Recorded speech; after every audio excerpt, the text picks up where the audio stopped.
thank you all for coming. Ideas do not come out of thin air. My ideas haven't come out either. And one of those ideas is the idea of a palimpsest, which I would like to focus on briefly. Before I do that, I would like to dedicate this lecture to late Chandler Hervey, a great linguist, anthropologist, teacher, friend, and inspiration, whose untimely death in 1997 stopped his thinking translation. I will come back to that later. So the idea of a palimpsest. To dwell on the idea for a moment, let's have some details. The inspiration comes from an exhibition. It's both a title of the exhibition and a piece of work, a piece of art that you've just seen by Grzegorz Bienias, a Krakowian artist whose exhibition is held at Miasto Sztuki, and the painting is made in the technique of acrylic, oil pencil, and collage. And this last idea, namely the technical component of collage, is of particular interest to me. And to further explain why I start with something as strange as a palimpsest, let me just give you a brief context for the meaning of this painting technique. A palimpsest is an ancient or medieval parchment manuscript or book from which the original text has been scraped off. It's a record deprived of the visual recognizability of the basic version, a record made on the removed original record. The term palimpsest also means an ambiguous statement of multi-layered semantics. Reference is given. It's a quotation from an introduction to the catalogue at the exhibition. And I'm particularly intrigued by ambiguity encoded in palimpsest making, but also in the fact that in palimpsest, as in translation, we are focused on what is visible, what is stated, but also what is invisible and only implied, unstated, unclear, mysterious, or hardly decipherable. That's by way of introductory explanation. Here is the proper title of what I'm going to talk about today. Translation Inspirations We Live By. And that's more or less it. That's the idea that I would like to convey to you today. The idea that has been built on the grounds of years-long experience in doing translation, also in teaching translation and studying it. Scholarly interests go hand in hand with the practical activity of translation, and all of that builds something like a mental landscape that we might be interested in investigating.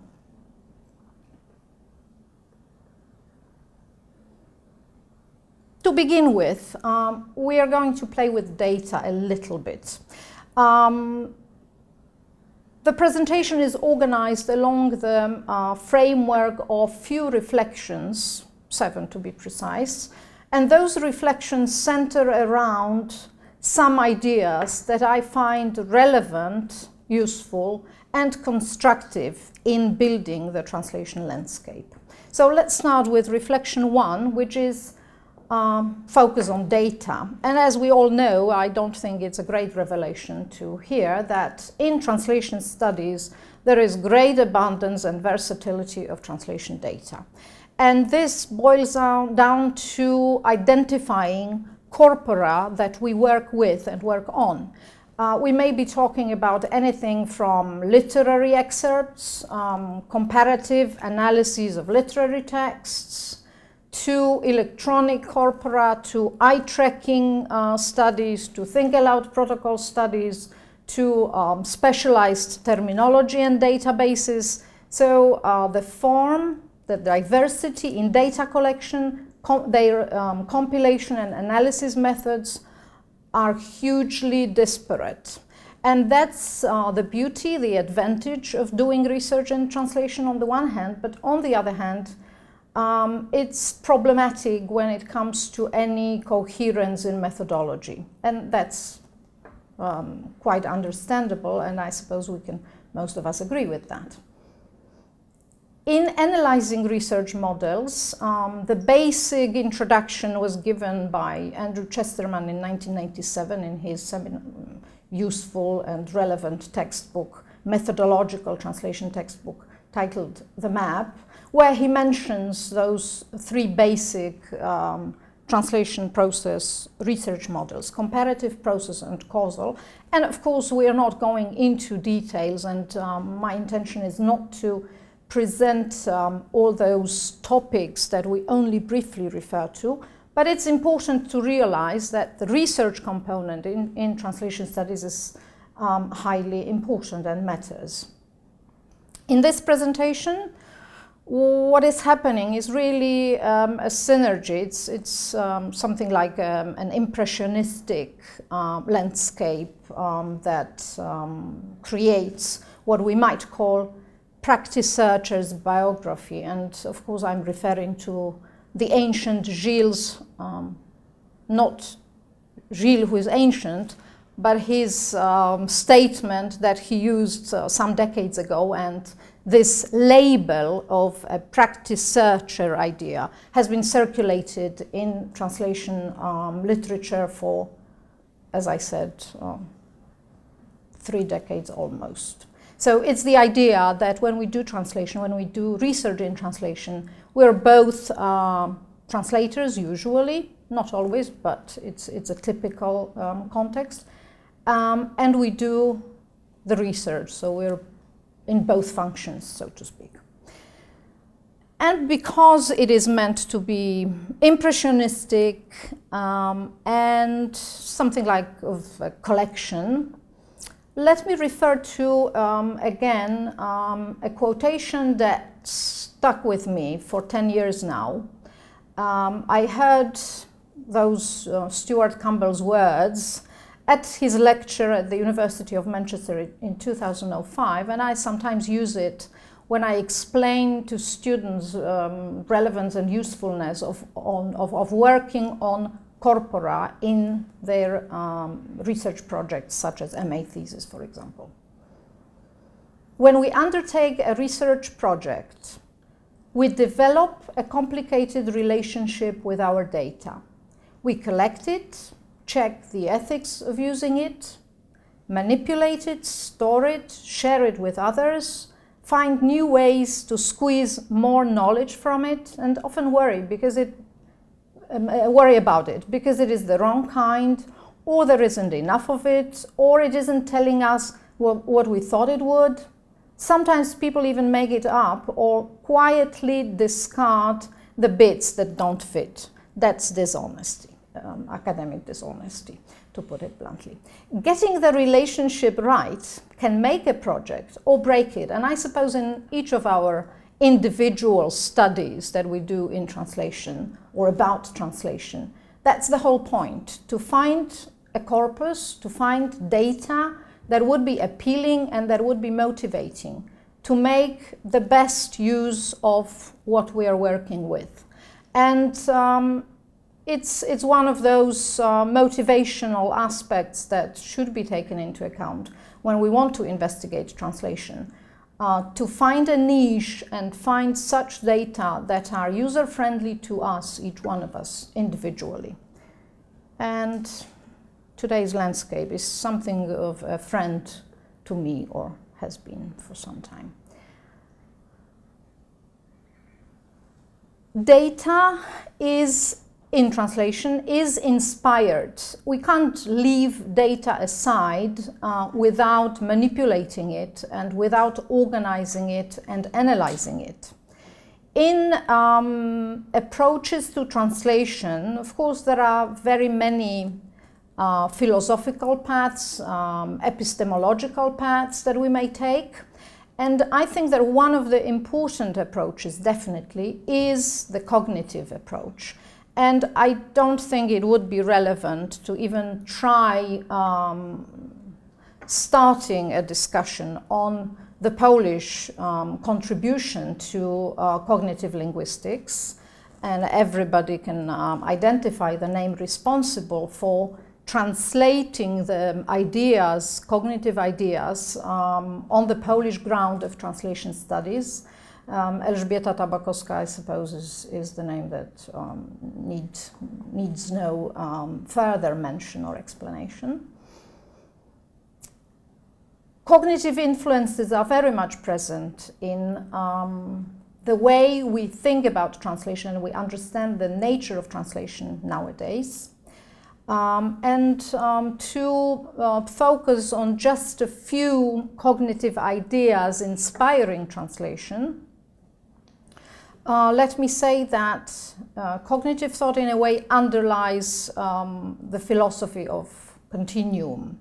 And this philosophy of continuum, in brief, abandoned strict boundaries between rigid categories such as translatable versus untranslatable, good translation versus bad translation, and replace this compartmentalized divisions by gradation and saturation of certain features that are present in translation. And that's why we try to avoid being very straightforward in how we perceive those strict categories when talking about translation.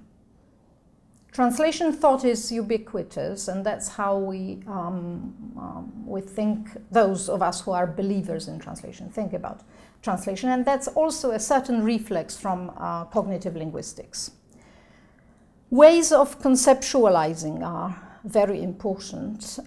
We wouldn't really be able to understand another point of view without realizing the differences in imagery, the differences in the cognitive framework and mental schemes,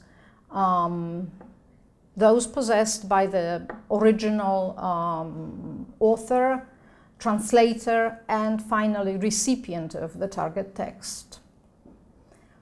What we easily observe in discussing translation is a very strong metaphorization of the discourse on translation. In other words, it's very, very noticeable in the Polish discourse of translation. When we talk about translation matters using metaphors, and my allusion to, encoded in the very title of this presentation, is by no means unpurposeful or accidental. Lakoff and Johnson's metaphors are so much present in our cognitive thinking and subsequently in translation thinking to some extent that I took the liberty of a small transposition here. And in the quotation that I'm using, referring to the sense that metaphors make in our communication and in our perception of the world, I replaced, and it's signaled by capital M, I replaced Lakoff and Johnson's metaphor by my translation lexeme. It is as though the ability to comprehend experience through translation were a sense like seeing or touching or hearing, with translation providing the only ways to perceive and experience much of the world. Translation is as much a part of our functioning as our sense of touch, and as precious. Not much damage has been done to the text by this replacement, I suppose. We can agree or disagree with it, but it's coherent, I think. Cognitive influences have been for a considerable time now, part of our intellectual and epistemological experience. Let's move on to the context that is most, that I suppose is the richest and also most inspiring, namely a reflection on culturemes, which brings us to the translation immersion in culture. And I refer here to the idea I used in Tabakowska's book O przekładzie na przekładzie, that I suppose all of us have seen and read, 1999 publication. Those cultural capsules refer to individual cultural case studies that Tabakowska focuses on in her book. It's this individual context for a particular translation dilemma that we are faced with that is of interest to us today. And that's my favorite. I don't know if any of you attending perhaps some of my regular lectures can recognize this incident with the Bible, because occasionally I give it as an example to inquiring into culture formative role of translation. Are you more or less, have you heard of Atahualpa? No? Good. In that case, I can give you a story. We are moving on, or moving back to a place far away, Peru, to a completely remote context, because we are talking of early 16th century, 1532 to be precise. And just one particular incident that happened there. And every time I recall this story, it evokes a whole wealth of associations, and also it gives me a lot of insight into the importance of translation globally, society building role, culture formative role of translation, and also some sad thoughts on human nature too. What I'm talking about is a well-known historical fact of the Spanish conquista in the New World.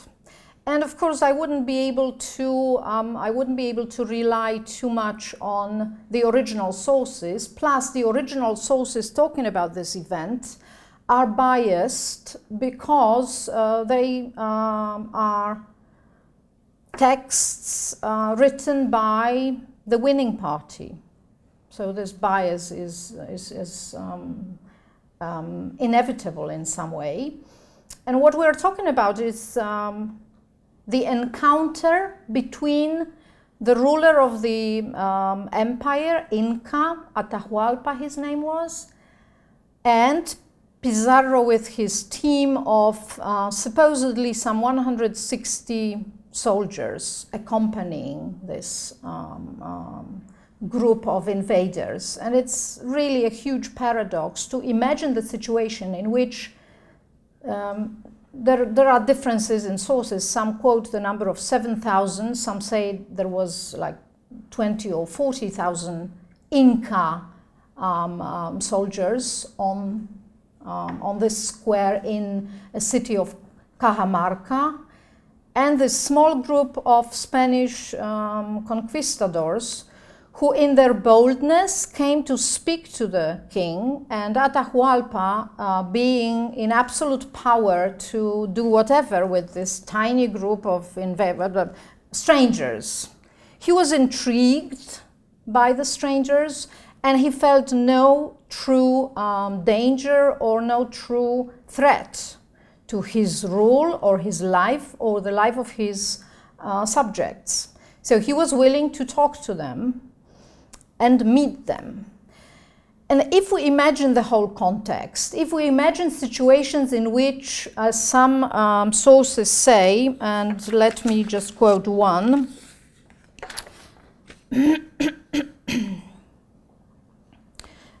It's an addition to the Polish Rzeczpospolita, Gazeta Wyborcza, that published relations on historical battles some time ago. And there was a mention that the Spaniards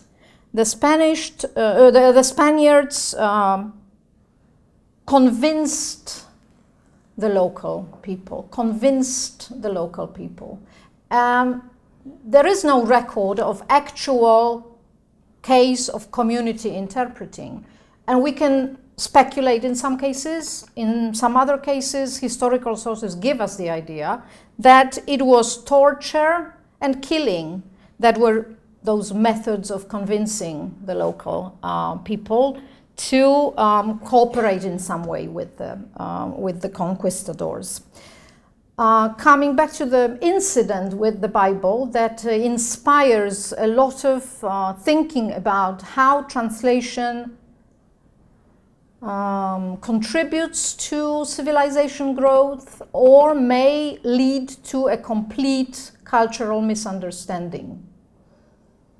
There are several versions given in the accounts, and according to one of the versions, it happened like that. A Franciscan friar, who was obviously present in the Spanish team, handed in the Bible to Atahualpa, saying that the Bible speaks, and upon subscribing to the biblical message, Atahualpa is to resign his kingdom and become subject of the Spanish king.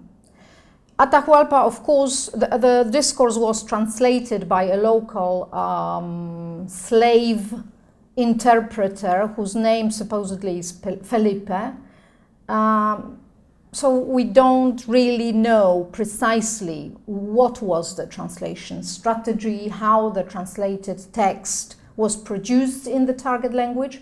What we know is the consequence of the deeds and the fact that Atahualpa, understanding the message literally, took the Bible, put it to his ear, and of course could not hear anything, which led to his discontentment, and ultimately, with disappointment, he threw the book to the ground, which was an insult to the Christian party, and it was a pretext to start the battle and a total massacre of the local population.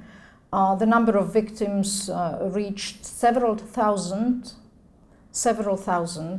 which in comparison to few Spanish casualties is a huge number, of course. Another version says that it didn't happen like that, not exactly. Atahualpa offered a local holy drink to the Spaniards, and the drink was refused. They were not certain what it was. Maybe it was poison, so they didn't want to drink it. And because it was perceived as an insult, on handing in the Bible, Atahualpa did the same. He refused it, and the whole misunderstanding inspired conflict. And as I'm saying, of course it was a pretext.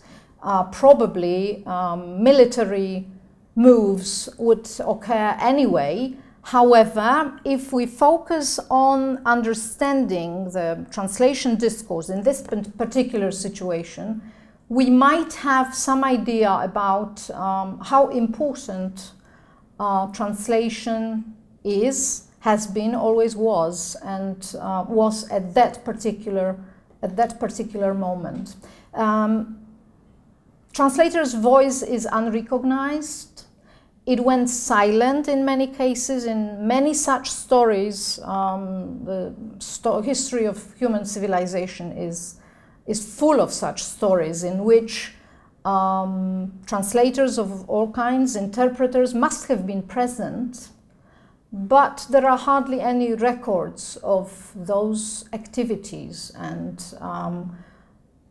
some attempts have been made recently to start recording histories of the translation discourse in particular countries. but I suppose it's still not satisfactory, and there is still a lot to do in that area. To mention just a few sources, one of the books by Małgorzata Chrobak, Między światami, tłumacz ustny oraz komunikacja międzykulturowa w literaturze odkrycia i konkwisty Ameryki, talks about that particular cultural background, the encounter of European and Spanish civilizations. The second book, much earlier, Triadic Exchanges, discusses community interpreting in various contexts, contemporary contexts. So it's not a historical book, but it also deals with issues related to this mediation that has happened and does happen on daily basis everywhere in globally and locally. Analyzing culture, of course. Analyzing culture would lead us to 100 new lectures.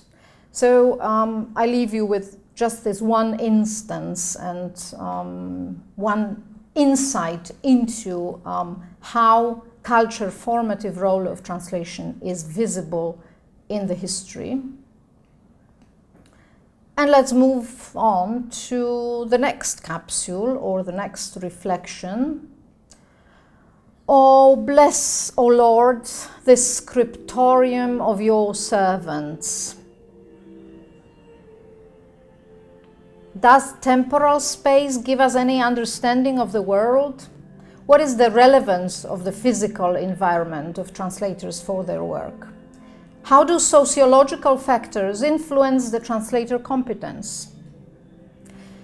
The beauty of investigating translation lies in the fact that translation actually does penetrate our life.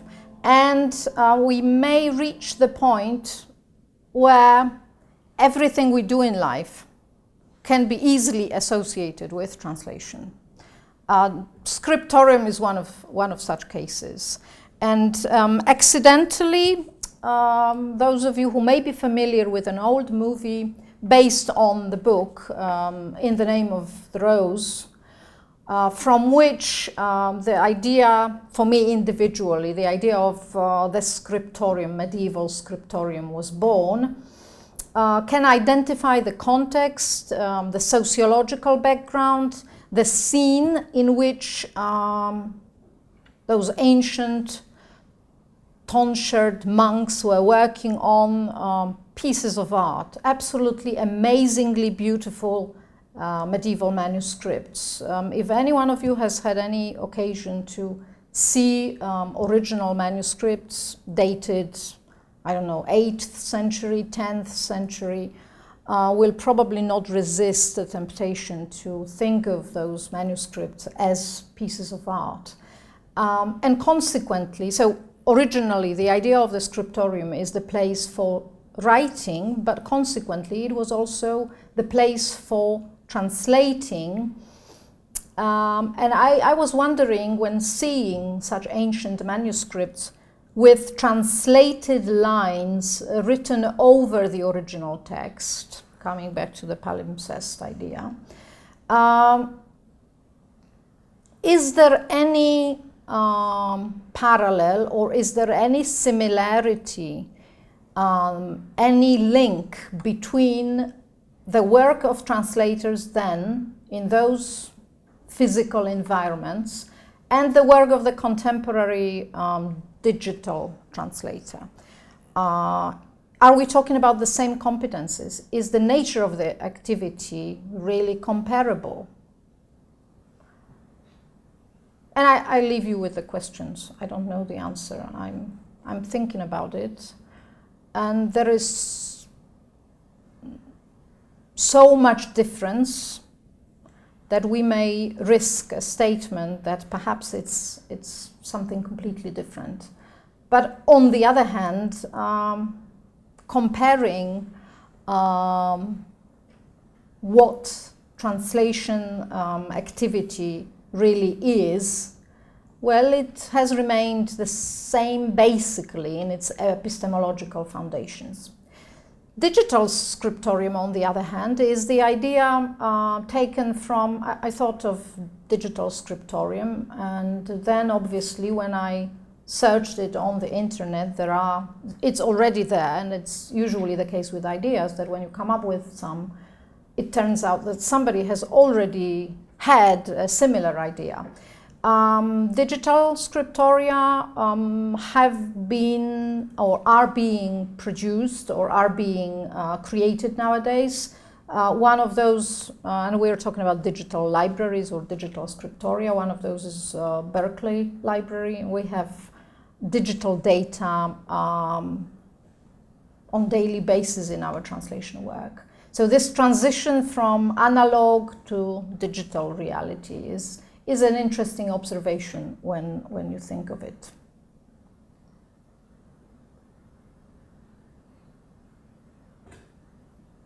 Moving away from sociological contexts, physical environment in which the translator works, to another dimension, brings us to reflection 5, and one of the crucial ideas, I suppose, that we can encounter in the actual translation practice, namely the idea of strategic translating or decision-making process of the translator.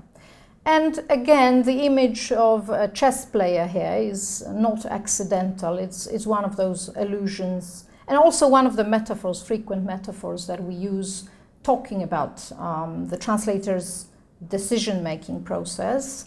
Let me refer to a seminal text by Iji Levi in which this metaphor appeared for the first time and has spread since. We may think of translation as an intuitive activity, or on the other hand, we may think that there are phases in the translation process during which we take deliberate decision. And the idea of decision-making, strategic translating, is all based on that assumption. That when we translate, it's not all about illumination, insight, intuition, artistic mental work, if anything like that exists. But part of it may be due to our rational behavior, predicting certain consequences of translation decisions we take, and analyzing the process consciously, focusing on the problems. That area is particularly important in learning the skill of translation. If we believed that translation is only an inborn talent, of course, us sitting at lectures and enrolling at translation courses or translation schools or any form of education would be useless, redundant, unnecessary. Fortunately for the whole educational context, the assumption is that there is something like a skill of translation. So part of what we learn when we try to become translators is learnable, and hence the idea of strategic translating introduces this element of rationale. The model presented in the compensational model for strategy and techniques in teaching translation, which encompasses those strategic elements, was created as a working model for didactic purposes. So the first thought was to have a model that would be functional for learners, for translation students.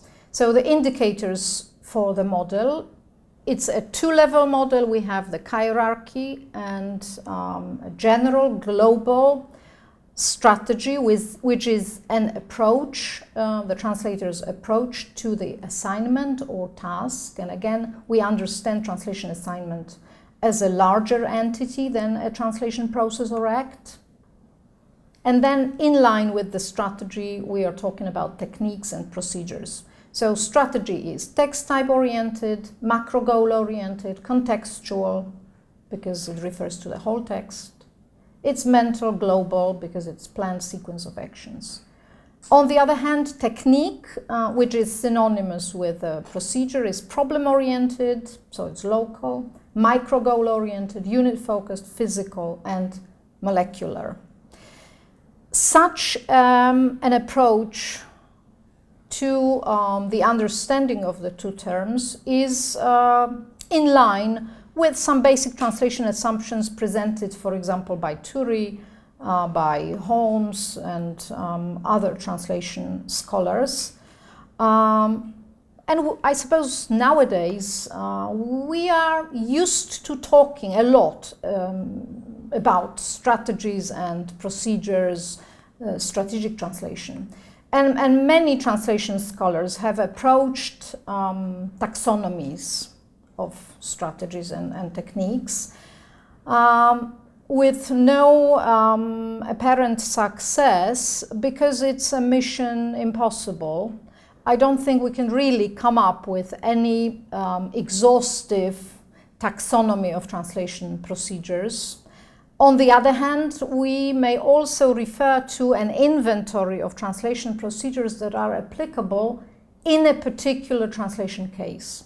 And that's functional, and that works, I would say.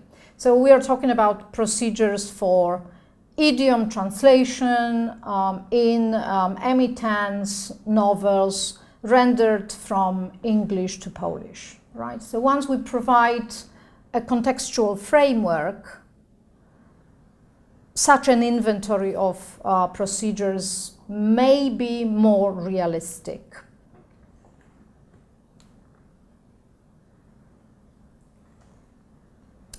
And back to the inspirations. The whole idea of strategic translation, in fact, I think originated in my case in an encounter and some teaching experience with the author of Thinking Translation series, Shandor Hervey. What you can see here, how many of you, if I may ask, are familiar with the textbook? Thinking German, French, Spanish, Italian, or Arabic translation. It's not so widespread, not many. It's not so widespread in Polish, in Poland. In fact, I was quite happy when I managed to get 10 copies of the book for my teaching purposes, something like 20 years ago. Because on the Polish market in early 1990s, translation textbooks were basically non-existent. So having a textbook, a renowned English textbook for translation practical classes was a luxury. And a luxury to be appreciated because, in fact, I think the textbook makes excellent sense. To start with the whole notion, with the title of the book, which is beautiful, and the content of the textbook, in spite of its 20 years on the market, 20-something years on the market. The first version on the French-English pair was published in 1992. In 3 years' time, 2 other language pairs appeared, English-German and English-Spanish. In 2000, it was Italian, and 2002, English-Arabic translation. So in other words, this methodological textbook has the English core and then a lot of exercises based on those particular languages. And the reason why I'm talking about the textbook is that in the contemporary university evaluation systems, textbooks are not appreciated. Whereas I think good textbooks, such as this one, really make sense. They are helpful and they inspire people. They help us understand certain notions and ideas.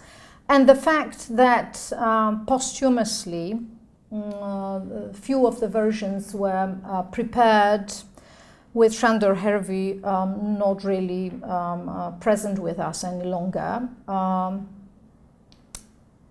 But it's still used and it's still being published.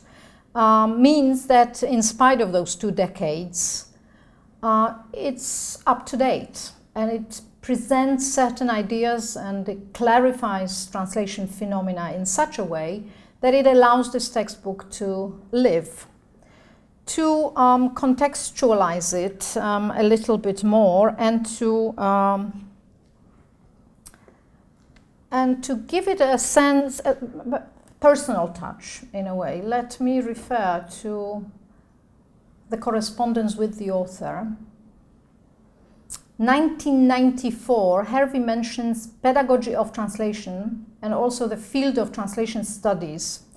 And the 2 terms are interesting in a way because pedagogy of translation, for example, is quite a new subdivision of translation studies. And the fact that it was already appreciated 2 decades ago signals the awareness and some background knowledge about it. Also, the field of translation studies, as we know, the discipline has struggled with its name for some time, and still in Polish we are not satisfied with certain labels.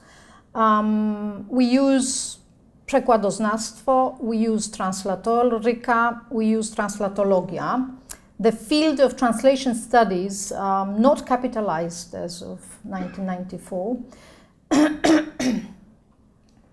outlines the territory that was analyzed and presented by James Holmes in his seminal article towards the end of the 1970s. And 2 indiscreet insights into Hervey's way of thinking. So 2 letter excerpts. Things are not too bad here, 1996, but my workload still seems to keep increasing. At least the work of thinking translation and thinking Spanish translation is finished. Both of these are now in the bookshops. But a colleague from Durham wants to collaborate on thinking Arabic translation, so it seems to have no end. Very nice in a way, but very best wishes for 1996, Sándor. And another, it's undated, but I think it was 1996, a handwritten letter. Thanks very much for your lovely letter and for your manifold invitation. Most gratifying, flattering, and irresistible. And I'm using this quote to give you a touch of Sándor Hervey's enthusiasm for translation, his way of addressing translation issues. He was here in Krakow teaching courses briefly, having lectures and workshops for students at UNESCO Chair for Translation Studies and Pedagogical University, and I had a privilege to co-teach with him during one class. Could do a workshop on aspects of it, perhaps with the title Translating Social Registers, Exercising Freedom or Taking a Liberty. What do you think?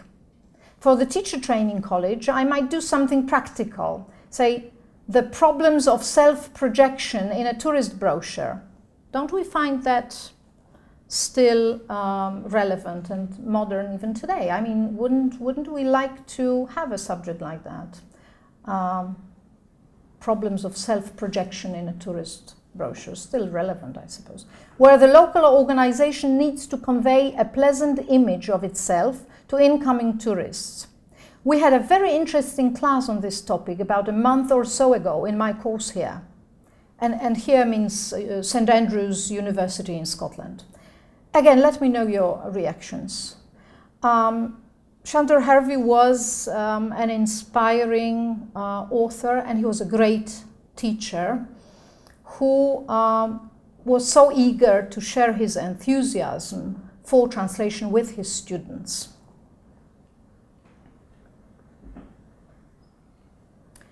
And he is becoming history now. Hence, the next reflection that I would like to devote just a moment of consideration to are historical reflections, historical considerations. Strategic thought in diachronic perspective is very complex and multidimensional, and if we wanted to dig into translation and history, we would drown in an ocean of literature, reflection, and thinking. What I would like to do instead is, again, focus on another brief capsule, cultural and translation capsule, namely the case of one particular adaptation on the basis of a historical text coming from 16th century, and you can check, those of you who might be interested in the idea, can check that in Balcerzan's anthology of texts and authors about translation. Górnicki produces a meta-text reflecting on his method of translating, or really adapting, one Italian masterpiece, The Courtier, Il Cortegiano, and he talks about his strategy of Polonization. So he claims that because he was preparing the text for Poles, he used Polish names. And sorry to the listeners who will only be able to appreciate the English language and not the Old Polish version, I will quote anyway. Iż Castillo pisał językiem włoskim, a pisał Włochom, których obyczaje są od naszych daleko różne, przeto nie tylko zaniechałem imion włoskich, a włożyłem polskie i rozmowę tamtej podobną napisałem. Zgoła niechaj to każdy wie, iżem ja, Polakom pisząc, Polakom folgować chciał. Przeto opuściłem siła rzeczy, które albo nie należały Polszczę, albo rzecz zatrudnić, a poczciwe uszy obrazić mogły. We can reflect on strategic thought in the historical perspective to find out that the strategy of adaptation, functional approach to the text, and taking into account the addressee of the target message were present already in the Polish 16th century translation.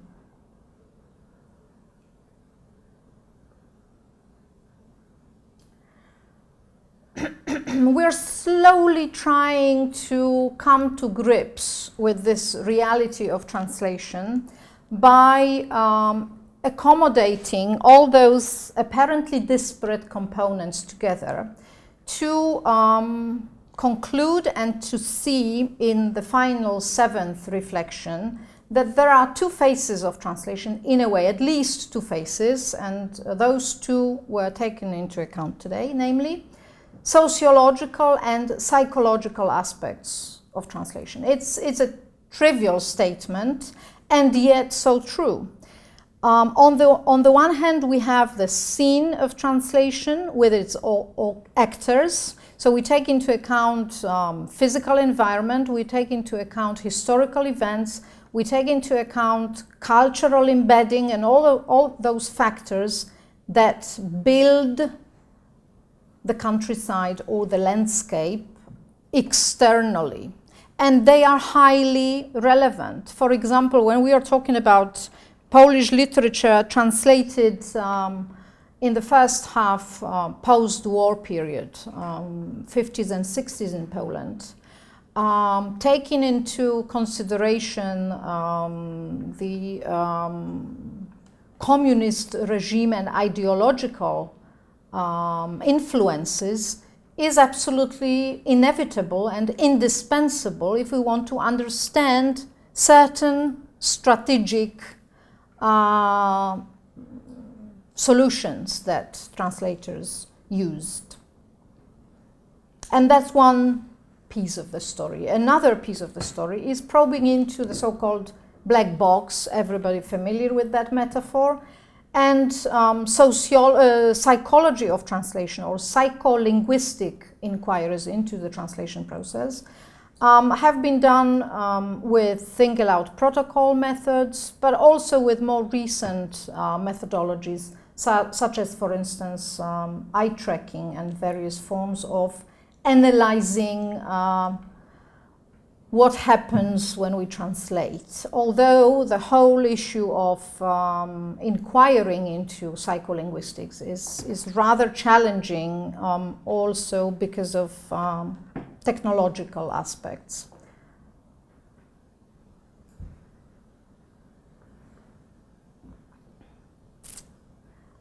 And I suppose that's more or less the landscape that has been created with those few scattered images compiled and briefly presented to you today.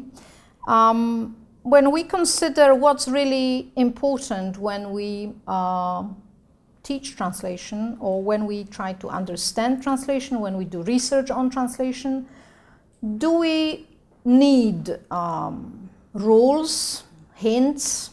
Do we need error analyses? Do we need suggestions about improvements? Or perhaps we need some inspiration?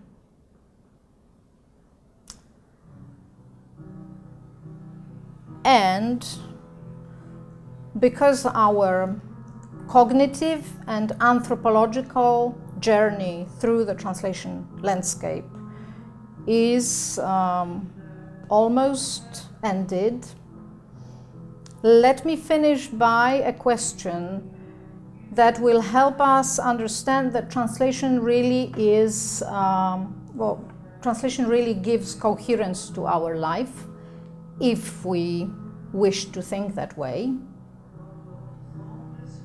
Namely, the question, can you imagine the world without translation? Thank you very much.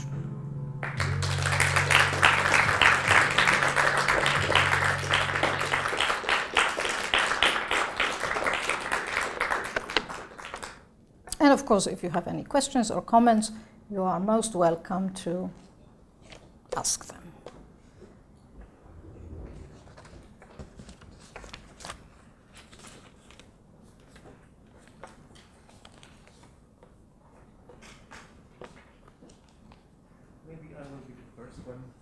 Sure. Thank you for this very pretty, thought-provoking and inspiring lecture. Thank you very much, if I may interrupt. I've never heard such a comment. Pretty lecture. That will be my new inspiration. Thank you. Okay. No, it's Prezi, it's not me. It's been both pretty for the images.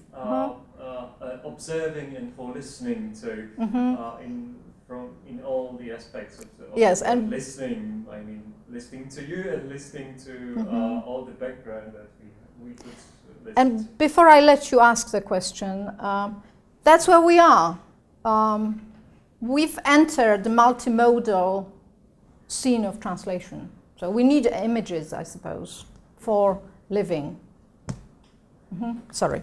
Okay, I'm ready for your question. I just wonder if, and I love this idea of thinking about translation as a continuum and thinking about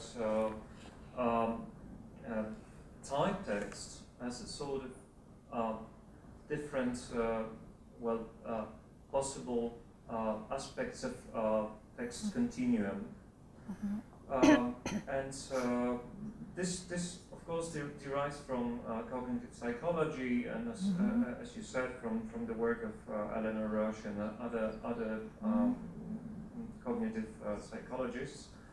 I wonder if when we think about translation and interpreting, this is something that that there is some borderline, or there has been some borderline, even among the translation trainers and interpreting trainers. And what you said about the Indians and the Pizarro, for instance, this was obviously a case of interpreting. Right? Community interpreting. It was community interpreting.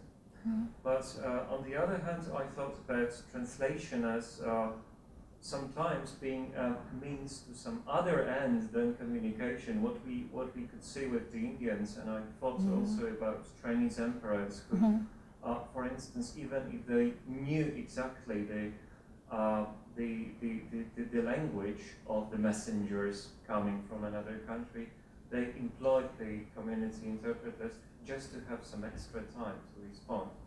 So that was the means to some other end. But I also think about now the advances of technology at the moment, and I think that the new tools such as speech recognition allows us to make the borderline between the translation and interpreting get a bit hazy, a bit blurred. And now I wonder about the different sort of strategies on this horizontal level, this continuum.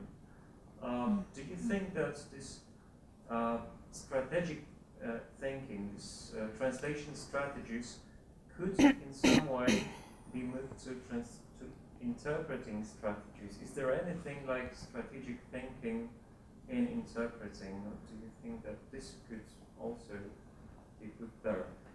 I mean, this discussion, it could also to interpreting. Thank you very much for your question. In fact, it's a wealth of questions. Yes. And a lot of problems involved.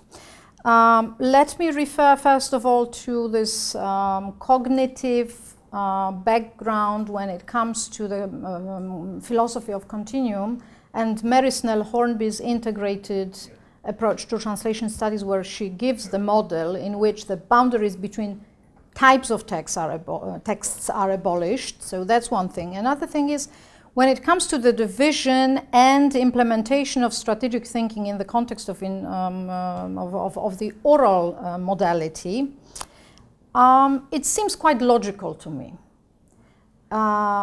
As a consequence of certain shifts within translation studies. So we're talking about as if two parameters. One thing is when it comes to actual practical activities of translation. So very down to earth with no pejorative tone level. We need to be very specific, okay? And in that case, the way we implement the strategic process for written texts would be completely different. Oral modality requires different skills, different approach, and needs different strategies and procedures. But I would still think some model of strategic thinking is possible to be implemented. Plus, we know that the whole domain of single-out protocol methodology actually comes from what Shandor Hervey calls in his book genre crossing. The fact that we analyze the process of text writing by means of a dialogue, so oral modality. And single-out protocols, maybe monologue, maybe dialogue, but still it's a mixture of written and oral in the methodology, within the methodology. And so when we are at the activity level, we need separate boxes, somehow separate boxes, because we are doing very practical things, and it's always connected with the language pair and with the mode we're proceeding. However, on the grounds of the recent technological changes, the differences between modalities are no longer rigid. I mean, we can communicate visually, and translation of those visual images would be a different mechanism, but it still may be treated as translation. But it depends on, your viewpoint. To me, everything may be interpreted as translation. So that's my individual bias, which has nothing to do with academic objectivity. However, we objectively observe transitions between genres and the fact that we have multimodal occurrences of translation, of course, would require some accommodation of theoretical thinking. And what I've noticed in translation literature recently is that at this epistemological level, more abstract and more theoretical level, I think the boundaries between interpreting and written translation that were so strong and valid in the 1980s, in the 1990s, and even at the beginning of this millennium, cease to be so relevant anymore. Does that answer your question? Thank you. Okay. Yes. Maybe I will take the opportunity. Technological advancement was mentioned, and it will be a Machiavellic question. You asked if we imagine ourselves a world without translation. Could you imagine yourself a world without translators, but with translation? Yes, it's another symptomatic shift. We have worked on that shift in the area of pedagogy of translation. And the shift is very clear and visible in terminology that we use.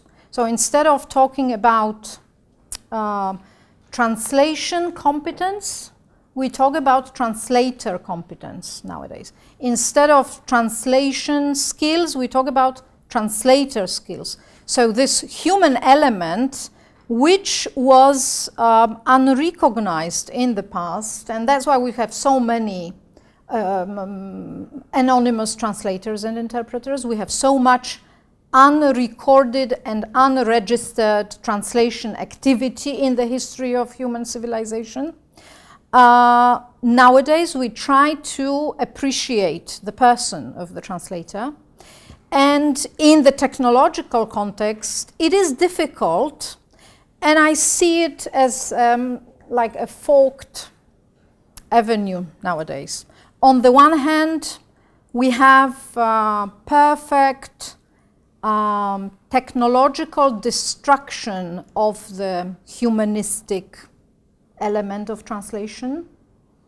Technology is killing the source text, the source author, the evaluation, reception, and globalization acts to the detriment of the appreciation of the beauty of the original and the activity of translation. So that's one thing.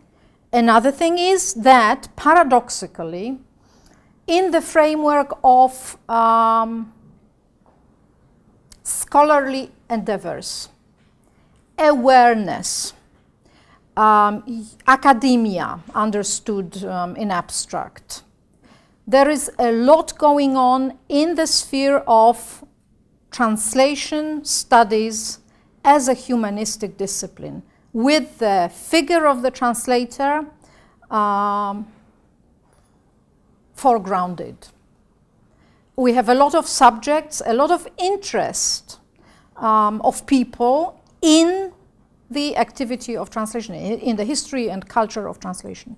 So there seems to be, to me, some kind of a paradox here. That on the one hand, it's irrelevant because machines produce a lot. So we have this extreme of machine translation. We have computer-assisted translation. We are all infatuated. Maybe the first stage of that infatuation is already behind us, but we're still very much infatuated by new tools, new computer tools. But on the other hand, we love the essence of translation. We love this individual effort of a person who devotes his or her entire attention to interpretation of a source text. Sorry for this lengthy answer.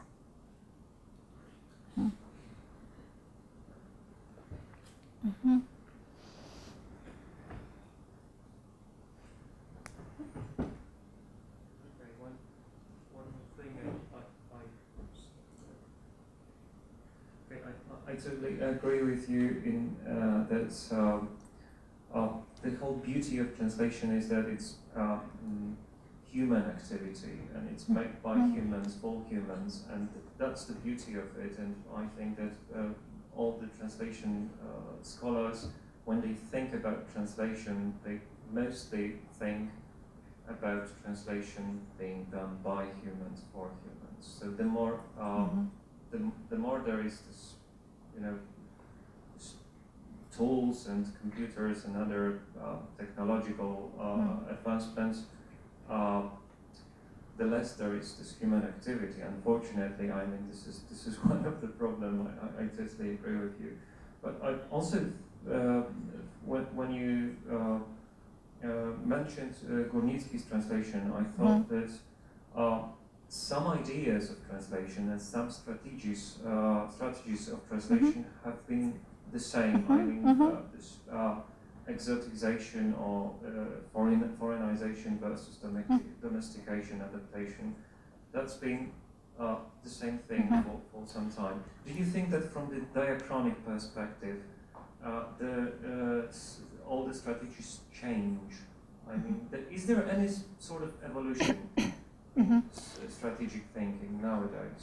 Let me quote one of my doctoral students who says that in translation, informally, in translation studies we're constantly, all those authors, they are constantly talking about one and the same phenomena, only using different names. And there is something to it. I mean, there are certain threads in translation theories that appeared ages ago and are still valid. And I would say, I don't know, Cicero's idea. For 2,000 years, we're still considering whether it makes sense for sense translation, or perhaps we should stick to the literal. And literalism as an idea in computer-assisted translation is so important, because we are bound by the very structure of the text, which in essence is the nature of literal rendering. So again, it's a complete paradox that in the most innovative approaches, in fact, we are using the most simplistic ideas about how to understand the coherence of text and its structure. On the other hand, at the detail level, the change is inscribed in the translation activity. And I always refer to one case during my teaching practice. One of early texts that we did 20 years ago as a start in translation, in practical translation, was rendering three pepper, I remember the title even of the text, three pepper salad, and I used it in the textbook. Three pepper salad. And it was a legitimate problem for us with a group of students, because on the list of ingredients there was feta. And I asked, I don't know, 10 students in the group, nobody knew what feta was 20 years ago, and it's true. So the particular changes, because we would not have feta, but we would have something else. Like a few years ago, 3 years ago, we wondered about what sustainability is. Yep. And now it's no longer a problem. So the problem as such remains the same. We have a need for a synonym because we do not have an item in our reality. So the general problem stays the same, but you swap the components, so to speak. If there are no more questions, thank you very much for listening and attending the lecture. And see you at other Chair for Translation and Intercultural Communication lectures.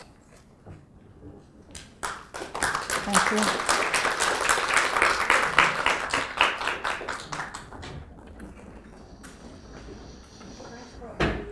Zostaniecie jeszcze chwilę, to powiemy, jakie będą następne wykłady.